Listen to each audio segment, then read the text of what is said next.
हाँ तो दोस्तों वो दिन दूर नहीं है जब हमारे गांव के बाबूसा राजदूत एंड स्प्लेंडर छोड़ करके हार्ले डेविडसन में दूध बेचते हुए नजर आएंगे। एंड हो सकता है लगे हाथ यहाँ पे इंटरनल मेडिसिन की जो बुक हैरिसन है उसकी भी रेट कम हो जाए। हाँ तो दोस्तों आप सभी ने सुना होगा कि अमेरिका यहाँ पे जो भी इलीगल माइग्रेंट्स हैं इंडियन के उनको वापस यहाँ पे डिपोर्ट कर रही है। एंड हो सकता है आने वाले समय के अंदर जो भी गुड्स एंड सर्विसेज है अमेरिका इंडिया से इम्पोर्ट करने के लिए मना कर दे।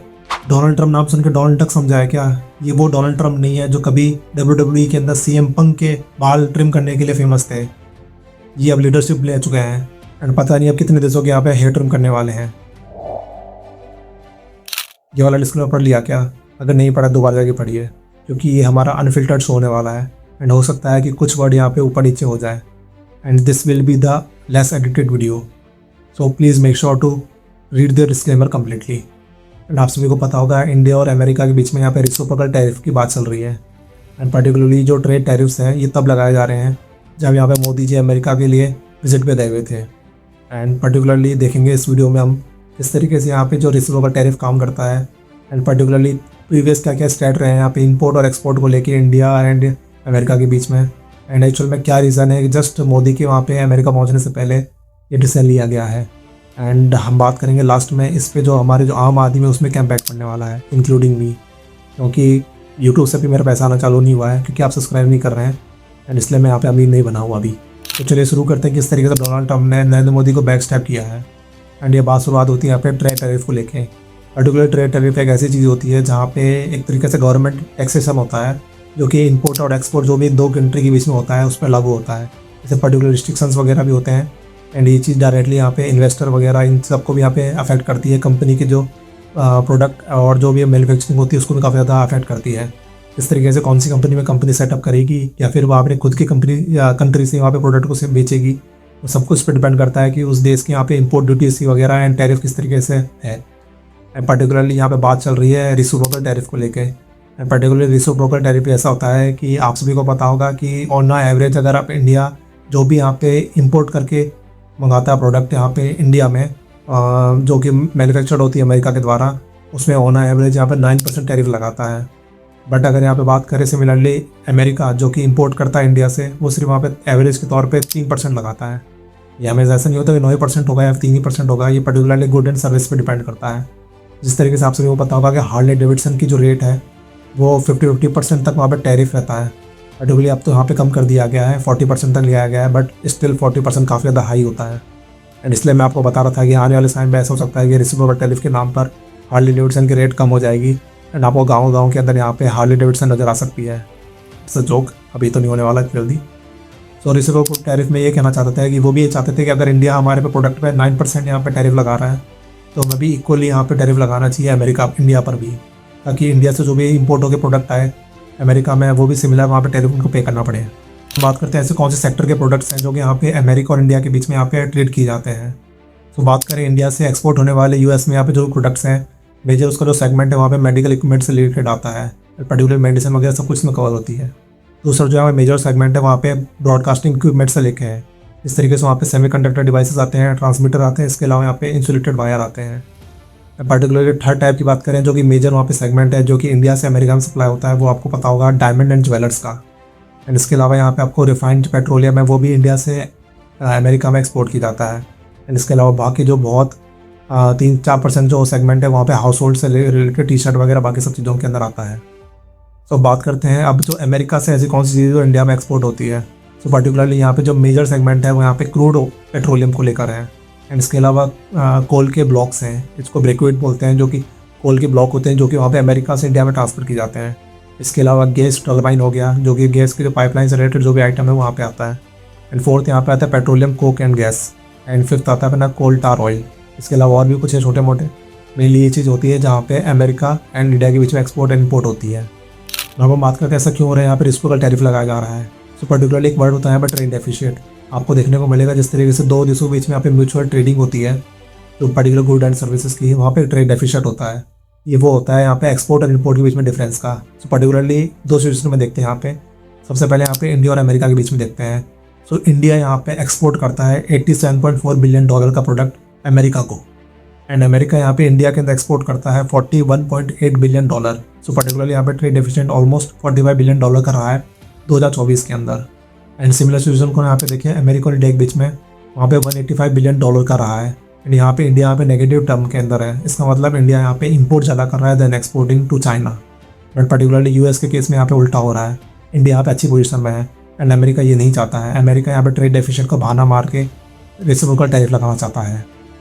तो यहाँ पे बात करें, यहाँ पे अमेरिका यहाँ पे रेसिप्रोकल टैरिफ क्यों लगा रहा है। सो पर्टिकुलरली यहाँ पे अमेरिका का ये मानना है कि डोनाल्ड ट्रंप का ये एंगल है, ये पर्सपेक्टिव है कि वो चाहता है कि जितना ज़्यादा प्रोडक्ट है वो एक्चुअल में उनकी कंट्री के नाम पे डेवलप करें। कोई भी अगर विदेशी कंपनी अगर कोई प्रोडक्ट बेचना चाहती है अमेरिका अंदर, तो अमेरिका के जो लोग हैं उनको वहाँ पे जॉब मिलनी चाहिए एंड उसका जो प्रोडक्शन होना चाहिए वो अमेरिका में होना चाहिए। जिस तरीके से आपको पता है इंडिया में यहाँ पे एप्पल का जो प्रोडक्शन बनाने के लिए एप्पल की जो भी मशीनरी थी वहाँ पे इंडिया के अंदर एक्सपोर्ट की गई थी, ताकि इंडिया के लेवल पे यहाँ पे जॉब क्रिएट हो पाए एंड इंडिया में ही ऐसा मैन्युफैक्चरिंग हो पाए। सिमिलरली अमेरिका भी वो चाह रहा है and they are showing that they want to make India America great again. But इसका एक्चुअल में ये सिर्फ सिंपल रीज़न नहीं है। इसके पीछे जो मेन जो मुद्दा है वो यहाँ पे ब्रिक्स को लेकर है। आप सभी को पता होगा कि ये 5 देशों का जो समूह है उसके अंदर हमारा इंडिया है वो काफ़ी ज़्यादा उभर के आ रहा है, जिसमें चाइना भी आपको, इसके अलावा रशिया भी देखने को मिलेगा एंड इंडिया भी देखने को मिल रही है। एंड वहाँ पे अमेरिका दूर है एंड अमेरिका को वो चीज़ काफ़ी ज़्यादा परेशान कर रही है। इस तरीके से यहाँ पे जो डोमिनेंस दिखाई देने को मिल रहा है, तो अमेरिका ये चाह रही है कि हम जो एक चेस के अंदर जिस तरीके से यहाँ पे वजीर इंपॉर्टेंट होता है, हाथी इंपॉर्टेंट होता है, अगर हम उनको ही मार के गिराएंगे तो अमेरिका के बीच में कोई भी यहाँ पे कॉम्पिटेटिव खड़ा नहीं पाएगा। एंड इंडिया की पोजीशन यहाँ पे वजीर एंड हाथी की है। सो पर्टिकुलरली इंडिया को टारगेट करने की कोशिश की जा रही है रिसिप्रोकल टैरिफ बता कर रही। बट इसके पीछे भी काफ़ी ज़्यादा सर्कमस्टेंसेस है जो इंडिया को फेस करना पड़ सकता है। नाउ हम बात करते हैं क्या क्या प्रॉब्लम्स है जो कि इंडिया को यहाँ फेस करने पड़ सकते हैं यहाँ पे पर्टिकुलरली रिसिप्रोकल टैरिफ के नाम पर। तो अगर मान लीजिए यहाँ पे अपना म्यूचुअल यहाँ पे ट्रेडिंग को बैलेंस करने के लिए अगर इंडिया यहाँ पे अपने टैरिफ्स उनको कम कर देता है, तो जो इंडियन जो अमेरिकन कंपनीज है वो यहाँ पे इंडिया के अंदर काफ़ी ज़्यादा प्रोडक्ट बेच सकती है। पर्टिकुलरली अगर वो बेचना चालू करेगी तो इंडिया पर काफ़ी ज़्यादा ऑप्शन होने वाले हैं। तो they always try to choose more quality than quantity. तो ये देखने को मिलेगा कि वहाँ पे जो कंट्री की जो खुद का जो प्रोडक्ट है, मेड इन इंडिया वाले प्रोडक्ट हैं, उनकी कम बिक्री होगी। सो सबसे पहले मेजर जो इशू ये वाला होने वाला है। दूसरा यहाँ पे ये है, अगर मान लो इंडिया यहाँ पे अपना जो प्रोडक्ट बेचती है अमेरिका में एंड उसके जो मैन्युफैक्चरिंग जो यूनिट और जो भी यहाँ पे प्लांट होते हैं, अगर वो अमेरिका में लगाने जाएंगी तो उनको यहाँ पे लेबर इतनी कॉस्ट के नहीं मिलने वाली है। जिस तरीके से यहाँ पे इंडिया में जो लेबर है वो चीप मिलती है, अमेरिका में उसके लिए काफ़ी ज़्यादा पे करना पड़ सकता है। सो पर्टिकुलरली वहाँ पे मैन्युफैक्चरिंग यूनिट लगाना इंडिया के लिए काफ़ी ज़्यादा इम्पॉसिबल टास्क होने वाली है एक तरीके से। एंड अगर वो चीज़ नहीं हो पाएगी तो इंडिया वैसे सफ़र करने वाली है। एंड तीसरी यहाँ पे जो मेजर दिक्कत है वहाँ पे किंग मेकर को लेकर है। जिस तरीके से आपको पता है कि डोनाल्ड ट्रंप की जीत के पीछे यहाँ पे किंग मेकर एलोन मस्क रहा है एंड एलोन मस्क काफ़ी टाइम से ट्राई कर रहा है कि इंडिया के अंदर यहाँ पे टेस्ला मोटर वहाँ पे चढ़ाई कर दे, बट ये चीज़ नहीं हो पा रही थी। एंड उसके पीछे आपको पता होगा कि क्या रीज़न है।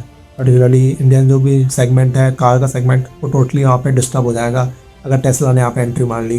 बट आप सभी को पता है टैरिफ वगैरह कम हो जाएंगे एंड पर्टिकुलरली जो भी एग्रीमेंट जो रिस्ट्रिक्शन वगैरह हैं दो देशों के बीच में अगर वो कम हो जाएंगे, तो जिस तरीके से एलोन मस्क का दबदबा चल रहा है वो इंडिया के अंदर टोटल जो मार्केट है सेक्टर का, मोटर सेक्टर का, वो टोटली खा जाएगा। तो ये भी एक बहुत बड़ी इशू है। चौथा यहाँ पे इशू आता है यहाँ पे पर्टिकुलरली आपको पता होगा जिस तरीके से करेंसी एक्सचेंज रेट होती है वो काफ़ी ज़्यादा अफेक्ट होने वाली है। या आपको पता है कि जो भी इंडिया के अंदर यहाँ पे प्रोडक्ट अमेरिका से आते हैं, अगर उनकी बिक्री ज़्यादा होगी तो उनकी जो पेमेंट की जाएगी वो पर्टिकुलर डॉलर में की जाएगी। एंड अगर डॉलर में पेमेंट की जाएगी तो ऑब्वियस बात है आपको डॉलर मजबूत होगा, इंडिया करेंसी की काफ़ी ज़्यादा वीक होने वाली है। आप सभी को पता होगा कि 4 फरवरी के अराउंड यहाँ पे 87.65 तक वहाँ पे चली गई थी अपने जो Indian rupees equal to dollar के लिए। एंड अभी आपको आपने पुराने जो मीम्स वगैरह देखे होंगे उसमें आपको क्लियर हो चुका होगा कि इसका मतलब जब रेट बढ़ती है डॉलर की, इसका मतलब ये नहीं होता है कि इंडिया फ़ायदे में है, इसका मतलब ये होता है कि इंडिया का जो रुपया वो वीक हो रहा है। एंड पर्टिकुलरली यहाँ पे जो एक्सचेंज करेंसी की रेट है एंड इसके अलावा जो पॉलिटिकल इंस्टेबिलिटी दो देशों के बीच में देखने को मिल रही है वो डायरेक्टली यहाँ पे इन्वेस्टर्स को अफेक्ट करते हैं एंड पर्टिकुलरली जो इंडस्ट्रियलाइजेशन उसको अफेक्ट करती है। इसलिए यहाँ पे जो स्टॉक मार्केट एंड जो भी इन्वेस्टर्स वगैरह है उनको काफ़ी ज़्यादा नुकसान होता है। सो ये हमने बात करें मेजर यहाँ पे जो ट्रेड टैरिफ को लेकर, पर्टिकुलरली यहाँ पे दोनों देशों के बीच में जो भी बायलैटरल मीटिंग हुई है वहाँ पे कुछ ना कुछ यहाँ पे डिस्कशन किया गया ट्रेड को लेके एंड पर्टिकुलरली कोशिश कर रही है यहाँ पे टैरिफ को कम करना। एंड पर्टिकुलरली इंडिया और अमेरिका के बीच में यहाँ पे 30 प्रोडक्ट्स हैं उन पे यहाँ पे टैरिफ कम करने की बात की गई है, ताकि ऐसा हो पाए कि वहाँ पे 30 प्रोडक्ट की अगर टैरिफ कम कर देंगे जो कि अमेरिका से आते हैं एंड इंडिया का यहाँ पे फ़ायदा हो जाएगा अपनी एनर्जी एंड जो डिफेंस सिस्टम को लेके। पर्टिकुलर आपको पता होगा F-25 जो जेट है वो अमेरिका यहाँ पे इंडिया को भेज रहा है एंड इसके अलावा और भी सारी चीज़ें हैं। पर्टिकुलरली बात करें अमेरिका का फ़ायदा तब होगा जब अमेरिका को यहाँ पे जो भी इंडस्ट्रियल गुड्स है एंड इसके अलावा एग्रीकल्चर प्रोडक्ट है वो ज़्यादा एक्सपोर्ट कर पाए इंडिया के अंदर, क्योंकि आपको पता है एग्रीकल्चर काफ़ी ज़्यादा इंडिया के अंदर होता है एंड अगर वो US वहाँ पे ज़्यादा एक्सपोर्ट कर पाएगी तो यहाँ पे कंजप्शन ज़्यादा होगा एंड अमेरिका का फ़ायदा होगा। Similar on the same hand America India का बात करें तो इंडिया का जो फोकस है यहाँ पे टेक्सटाइल और लेदर को लेकर है। वो चाहते हैं ज़्यादातर यह चीज़ें एक्सपोर्ट हो वहाँ पे अमेरिका के अंदर, ज्वेलरी वगैरह हो, ये सब तो हो ही रही है। एंड इसमें यहाँ पे टैरिफ यहाँ पे कंट्रोल में रहे। लोग यहाँ पे एक्सपेक्टेशन लगा रहे थे, जिस तरीके से डोनाल्ड ट्रंप और नरेंद्र मोदी की मुलाकात हुई है, हो सकता है यहाँ पे दोनों देशों के बीच में यहाँ पे फ्री ट्रेड एग्रीमेंट लगा दिया जाए। बट ये बात करना काफ़ी ज़्यादा टू ऑप्टिमिस्टिक होने वाला है, क्योंकि अगर ऐसा होता तो लिटरली दोनों देशों में से खास करके इंडिया का नुकसान होने वाला है। एंड फ्री ट्रेड एग्रीमेंट मतलब यहाँ पे टोटली फ्री नहीं होता है, यहाँ भी काफ़ी ज़्यादा टैरिफ कम कर दी जाते हैं, रिस्ट्रिक्शन कम कर दी जाएंगी, बट ये चीज़ हमेशा रहने वाली है। एंड ये सोचना काफ़ी ज़्यादा टू ऑप्टिमिस्टिक रहने वाला है। एंड पर्टिकुलरली यहाँ पे दोनों देशों के बीच में यहाँ पे जो ट्रेडिंग हो रही है उसको यहाँ पे 2030 तक यहाँ पे प्लान बनाया गया, $500 बिलियन का इन्वेस्टमेंट पर्टिकुलरली ट्रेडिंग करना, ये चीज़ डिस्कस किया गया है ताकि जो इंडिया और अमेरिका के रिश्ते यहाँ पे सुधर पाए। एंड मेनली वहाँ पे फोकस होने वाला है इंडिया का टेक्नोलॉजी एंड ग्रीन एनर्जी को लेके एंड डिफेंस को लेके। बट इन सब चीज़ों के बीच में एक और ऐसी चीज़ है जो कि यहाँ पे कोई डिस्कस नहीं कर रहा है। आप सभी को पता है कि यहाँ पे ट्रेड डेफिसिट के अंदर यहाँ पे गुड एंड सर्विसेज आते हैं, बट यहाँ पे डिजिटल सर्विसेज का क्या होगा। आप सभी को पता है अमेरिकन कंपनी जिस तरीके से इंडिया के अंदर पर्टिकुलर ट्विटर हो गया, इसके अलावा इंस्टाग्राम हो गया, फेसबुक हो गया, गूगल हो गया, यूट्यूब हो गया, ये सारी कंपनियाँ हैं, ये अमेरिकन कंपनी है। पर्टिकुलर इंडिया को यहाँ पे लूट के ले जा रही है। एंड उसके बाद आपको देखने को मिलता है कि इसके कोई भी यहाँ पे ट्रेड डेफिसिट के अंदर काउंट नहीं किया जाता है। एंड इसका जो मुद्दा यहाँ पे इमैनुअल मैक्रोन जो कि फ्रांस के प्रेसिडेंट रहे हैं, उन्होंने काफ़ी ज़्यादा उठाया। तो आपको देखने को मिलता है कि यहाँ पे कोई भी डिजिटल जो टैरिफ्स है, डिजिटल ट्रेड है, उनके बारे में कोई बात ही नहीं कर रहा है। एंड ये भी चीज़ है जो कि मेजर सेगमेंट है, उसको यहाँ पे ट्रेड डेफिसिट के अंदर काउंट करना चाहिए। एंड पर्टिकुलरली अगर ये चीज़ लागू हो जाती है तो हमारे इंडिया का काफ़ी ज़्यादा भला होने वाला है।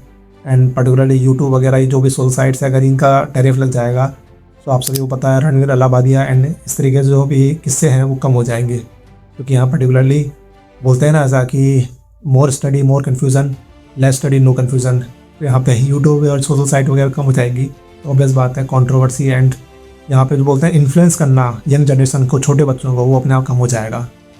तो दिस इज़ अ जोक, इसको जोक को साइड रखिएगा एंड डिस्क्लेमर याद कर लीजिएगा। सो अब हम बात करते हैं मोस्ट इंपॉर्टेंट पार्ट इस वीडियो का, जो पर्टिकुलरली यहाँ पे बात करते हैं कि आम आदमी का क्या फ़ायदा एंड क्या यहाँ पे समरी है। सो पर्टिकुलरली इसको बात करने से पहले अगर आपने चैनल सब्सक्राइब नहीं किया है तो प्लीज़ सब्सक्राइब कीजिए। हम यहाँ पे और भी वैल्यूएबल प्रोडक्ट आपके सामने शो करते हैं, पर्टिकुलर जो टॉपिक्स वगैरह चूज़ करते हैं, पर्टिकुलर इसमें इंडियन जो पर्सपेक्टिव है उसके बारे में ज़्यादा बात करते हैं। ना तो कोई गवर्नमेंट का साइड लेते हैं, ना किसी पॉलिटिकल पार्टी का साइड लेते हैं। पर्टिकुलरली ये चीज़ होती है यहाँ पे इंडियन इंडिविजुअल लोगों के लिए यहाँ पे वैल्यू देने की। So make sure to subscribe this channel. अब हम बात करते हैं यहाँ पे जो समरी है, तो पर्टिकुलरली जो इंडियन पब्लिक है यहाँ पे क्या व्यू होना चाहिए। सो जो भी चीज़ें यहाँ पे इंडियन का प्रोडक्ट बाई कीजिए जो कि मेड इन इंडिया है, बट यहाँ पे एक चीज़ होती है कि अगर कोई चीज़ यहाँ पे इंटरनेशनल यहाँ पे ग्लोबलाइजेशन होता है, आप सभी को पता है आने वाले टाइम पे ग्लोबलाइजेशन काफ़ी ज़्यादा होने वाला है एंड उस चीज़ को आप अवॉइड नहीं कर सकते। एंड उसके काफ़ी ज़्यादा फ़ायदे ये होते हैं कि हर एक आदमी को यहाँ पे चूज़ करने का ऑप्शन मिलता है। आपको यहाँ पे जो भी लो क्वालिटी प्रोडक्ट हैं उनको आप यहाँ पे एक्सक्लूड कर सकते हो एंड अच्छी क्वालिटी के प्रोडक्ट ले सकते हो। एंड वहाँ पे आपको प्राइस है वहाँ पे वो काफ़ी ज़्यादा सस्ती मिलने वाली है। ये डायरेक्टली यहाँ पे जो दो कंपनी या 3 कंपनी की होने के कारण जो मोनोपोली होती है उसको भी डायरेक्टली किल करेगी। आपको अच्छे प्रोडक्ट मिलेंगे एंड इसके अलावा आपको हर चीज़ को यूज़ करने की यहाँ पे आज़ादी रहेगी। एंड पर्टिकुलरली जिस तरीके की चीज़ें सस्ती होने वाली है तो आपको हर बात पे यहाँ पे हर चीज़ आपको सब्सक्रिप्शन यहाँ पे प्रीमियम नहीं देना पड़ेगा। क्योंकि आप सभी को पता है कुछ कंपनी की टैक्टिस होती है, काफ़ी टाइम तक वो आपको वहाँ पे उस चीज़ की फ्री में दिला के आधे से डलवाती है एंड उसके बाद में उनका वो प्रीमियम एंड सब्सक्रिप्शन चार्ज करती है एंड वो काफ़ी ज़्यादा हाई होता है। एंड पर्टिकुलरली हर एक आदमी चाहता है कि मैं यहाँ बैठ के वर्ल्ड का जो सबसे बेस्ट प्रोडक्ट है वो यूज़ कर पाऊँ। पर्टिकुलरली जिस तरीके से एग्जांपल यहाँ पे लेंसकार्ट को लेके हर एक आदमी चाहता है कि मैं लेंसकार्ट का चश्मा लेना ज़्यादा प्रेफर करूँगा than particularly local person. And similarly और भी सारी चीज़ें हैं, जस्ट एक एग्जांपल दिया बहुत सिंपल लेवल पे। हर कोई चाहता है कि उनको जो बेस्ट प्रोडक्ट है वहाँ पे ले पाए एंड पर्टिकुलर अगर वो कम दाम में मिल रहा है तो काफ़ी ज़्यादा अच्छा होने वाला है। तो पर्टिकुलर इंडियन जो आम आदमी के लोग लेवल पे ये चीज़ें काफ़ी ज़्यादा हेल्पफुल हो सकती है अगर यहाँ पर टैरिफ वगैरह कम हो जाएंगी। So this is from doctor Karan. Make sure to subscribe this channel, hit the like button and we will meet you soon in another episode जहाँ पे सब कुछ अनफिल्टर्ड होने वाला है।